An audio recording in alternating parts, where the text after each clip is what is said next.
Bonjour, ici Marc-Antoine au centre du VA à Saint-Nicolas. Aujourd'hui, on fait la démonstration d'une Sandpiper 399 Loft.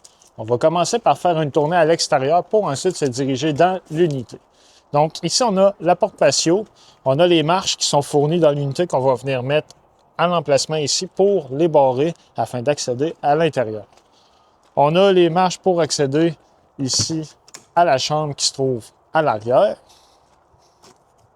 Prise coaxiale pour connecter une télévision et prise 120 volts qui va fonctionner lorsque l'unité est branchée. En dessous, juste ici, on a une connexion Quick Connect pour le propane. Donc ça, pour connecter un barbecue ou un foyer extérieur. Sur l'unité, on a des pattes stabilisatrices qu'on va retrouver tout le tour afin de mettre de niveau notre unité.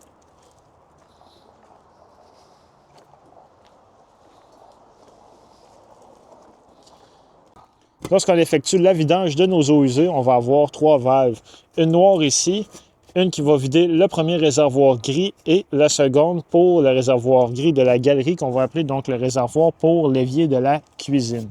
Lorsqu'on effectue la vidange, on va toujours commencer par ouvrir la valve noire en premier qui est l'eau de la toilette. Quand c'est vide, on va ouvrir nos réservoirs gris afin d'effectuer un rinçage. Quand c'est fait, on va refermer nos valves et mettre notre capuchon. Ce qu'on voit ici, c'est qu'on a la possibilité de connecter une batterie supplémentaire. Donc, c'est relié à la batterie qui se trouve sur la pôle. Si on a un accessoire qui fonctionne sur le 12 volts, on peut le connecter directement ici. Le chauffe-eau, lui, de type instantané. Donc, on n'a plus de réservoir. Lui va chauffer l'eau à la demande. On a un interrupteur ici. On doit s'assurer qu'il est à on. Ça va activer un moniteur qui se trouve à l'intérieur, que sur celui-ci, on va pouvoir gérer la température de sortie d'eau chaude.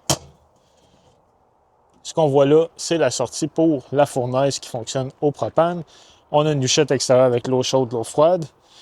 Le City Water Connection, donc c'est ici qu'on va connecter l'eau de la ville ou du camping. On a le Fresh Water Connection, donc ça c'est pour remplir notre réservoir d'eau fraîche à l'intérieur. Donc un exemple, on n'a plus accès à l'eau de la ville ou du camping. On va pouvoir utiliser notre eau de réservoir avec la pompe à eau. Le tank flush, lui, va servir à rincer notre réservoir d'eau noire quand on commence à avoir des mauvaises odeurs qui s'accumulent. On va pouvoir connecter l'eau ici, puis à l'aide de jet, ça va rincer l'intérieur. Très important, il ne faut pas oublier l'eau connectée ici, car ça va monter dans le réservoir au point de déborder par la toilette à l'intérieur. On a aussi des câbles, connexion en fait, câbles satellites pour la télévision de chaque côté. La prise 50 ampères, 120 volts pour alimenter en électricité notre unité. Et on a la valve blanche qu'on voit juste là qui va servir à vider notre réservoir d'eau fraîche. Les low points se trouvent juste un peu à l'arrière. Donc les low points, ce sont les points le plus bas pour vider autant l'eau chaude que l'eau froide.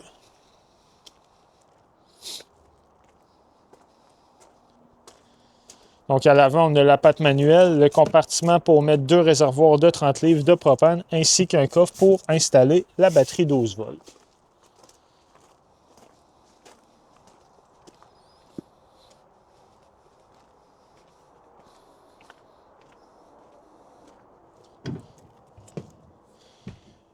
Une fois à l'intérieur, ce qu'on voit au sol, c'est notre fil qui va servir d'alimentation pour l'unité. Les marches ici pour la porte patio.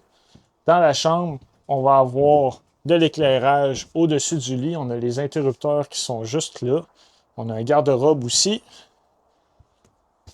Le mur face au lit est préfet pour installer un support de télévision. Donc, il a été renforcé à cet effet-là.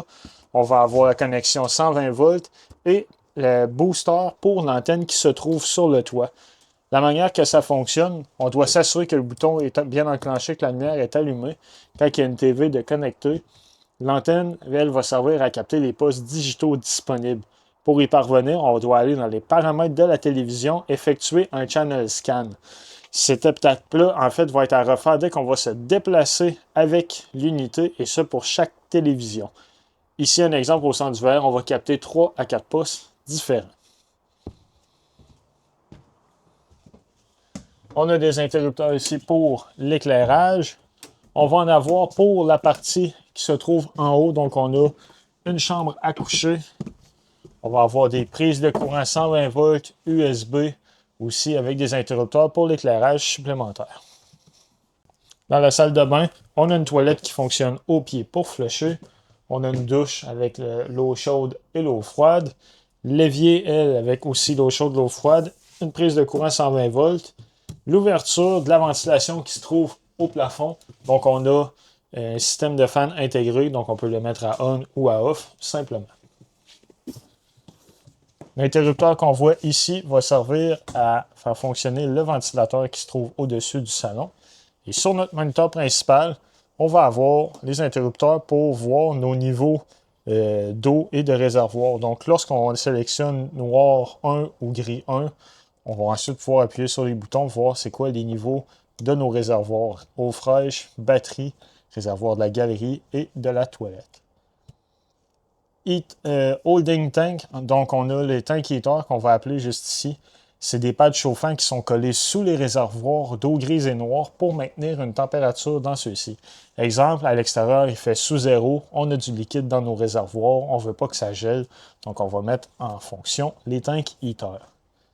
Pour mettre la pompe à eau en fonction, c'est juste ici, donc ça c'est pour utiliser l'eau qu'on a mis dans notre réservoir d'eau fraîche. On va recommander, quand on a fini de se servir de l'eau avec la pompe, de l'éteindre.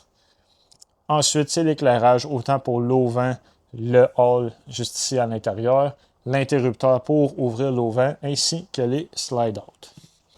Donc, ici, à l'arrière du panneau, on va avoir les fusibles qui vont gérer le système en 12 volts. Il y a une lumière qui va s'allumer si jamais il y en a une qui est défectueuse. Et en bas, complètement, c'est notre panneau de breaker principal. Donc, on a tous les breakers différents qui vont gérer l'électricité 120 volts de l'unité.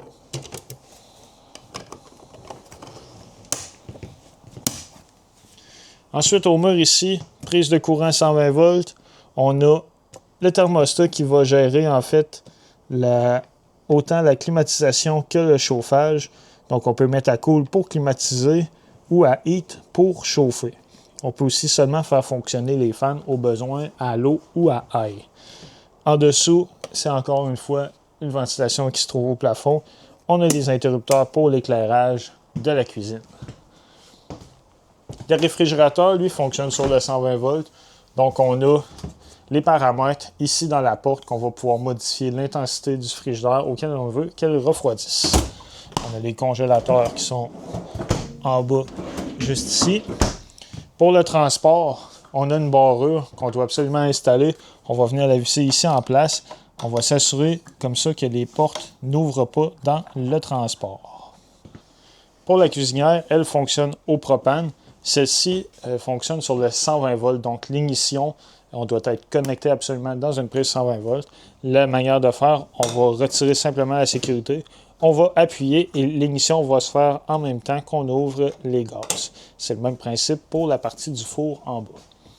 Le micro-ondes, lui, fonctionne sur le 120 volts aussi. Il va servir de hotte pour la cuisinière. Donc, on a la ventilation qu'on peut mettre en fonction juste ici. On a 2 vitesses, à l'eau ou à air. La télévision, même principe que dans la chambre, donc elle est connectée à une antenne. On doit s'assurer que la connexion est bien faite. Et par la suite, pour capter les postes, on va aller dans le paramètre, section channel et effectuer un channel scan. La barre de son qui est ici elle fonctionne Bluetooth, donc la TV peut être connectée dessus sur une zone, mais on a aussi un système d'haut-parleur dans l'unité, donc on peut gérer les zones différentes. On a un lecteur CD et prise USB supplémentaire. En bas, un foyer électrique qui fonctionne sur le 120 volts. C'est une source de chaleur supplémentaire à la fournaise. Donc, sur lui, on va pouvoir modifier l'intensité de la couleur et l'intensité de chauffage aussi au besoin. On a un second thermostat pour gérer la partie du salon. Donc, le même principe que dans la cuisine. On a différentes fonctions. Donc, on peut climatiser pour celui-ci. Le fauteuil, c'est un divan-lit en fait. Donc, on a simplement besoin de tirer pour le sortir au complet pour avoir des places à coucher supplémentaires. Fauteuil causeuse dans ce cas-ci. La table à manger avec les chaises. On va avoir du rangement dans les chaises. Sur l'îlot, ce qu'on voit au bas, c'est notre détecteur de monoxyde de carbone. On a un interrupteur pour l'éclairage d'appoint, prise de courant 120 volts de chaque côté, notre évier avec l'eau chaude et l'eau froide. Dans la Sandpiper, il y a une pochette dans laquelle on va retrouver tous les manuels d'utilisateurs des électrodes. Donc, réfrigérateur, le micro-ondes, la cuisinière, la télévision. Donc, si jamais on a des questions ou qu'on veut faire de la programmation, on va toujours pouvoir s'y référer. C'est ce qui conclut la démonstration. Merci.